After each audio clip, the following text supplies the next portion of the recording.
Victor, hi, and once again, could we start at listening to how you wrote your first novel or two? Oh yes, okay. My first novel didn't start as a novel at all. It started as a short story. And the story that I tried to write was about a small village, which I call Tivole, and the thief who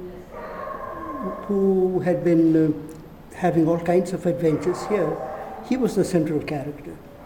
So I had sent that story out to a number of magazines. They turned it down, but when I sent it to a literary magazine called the Iowa Review, they loved it. They said, "Oh, we love the voice that comes through. It's very authentic, folk happenings." And I couldn't stop smiling for 3 days. Quite a challenge, because I mean you're trying to sell a story from a tiny village in Goa across Exactly, cultures. to a sophisticated American audience. Right. And they loved it. But what happened after that is I would be riding the subway, and you know how cramped the space is in the subways. All of a sudden I'd find an elbow in my side, and I'd turn around and there'd be just the guy next to me, but apparently somebody else was trying to get in. And he'd say, "I'm from your village. Why didn't you write about me? You should have put me in your story." And I might be having a shower and the curtain would be pulled.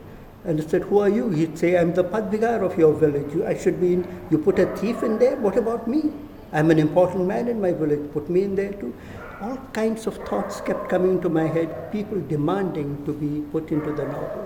So gradually we added more stories, and some of them were based on actual events that had happened.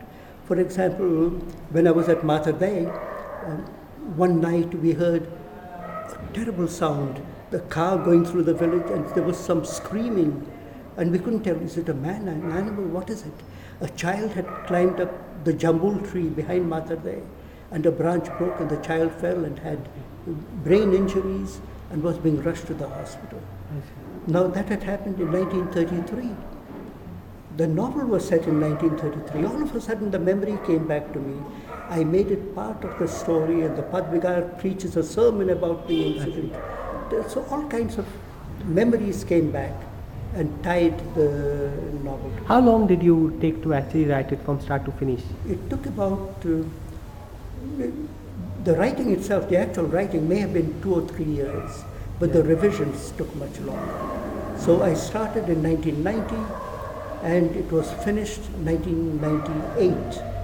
And until the last minute, when it was almost on press, there were revisions. How many revisions? Very many? I've got more than 25 floppy disks. I see. Each one is slightly different. So almost competing with Hemingway and things like that. I see. And the next collection of short stories, Loving Aisha? Loving Aisha had started much earlier. It started in the 1940s. Yeah. And a couple of the stories had appeared in Bombay in the press there. But I'd been adding to them, so I finally put them all together.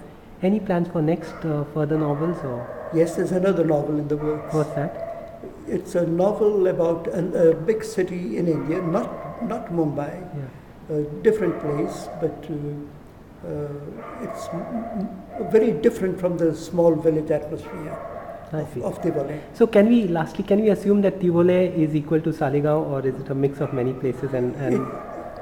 When we had the launch at Mandavi in 1998, somebody asked me, "What village is it?" And I asked him, "What do you think?"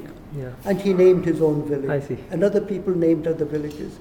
And there's a person who's a graduate, postgraduate, wrote a thesis proving that Tivole is really TV.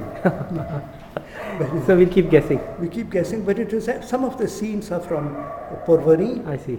The church, the bridge, and the spring are from Saligaon. I see. Some of the characters are from Saligaon. I see. Thanks so much.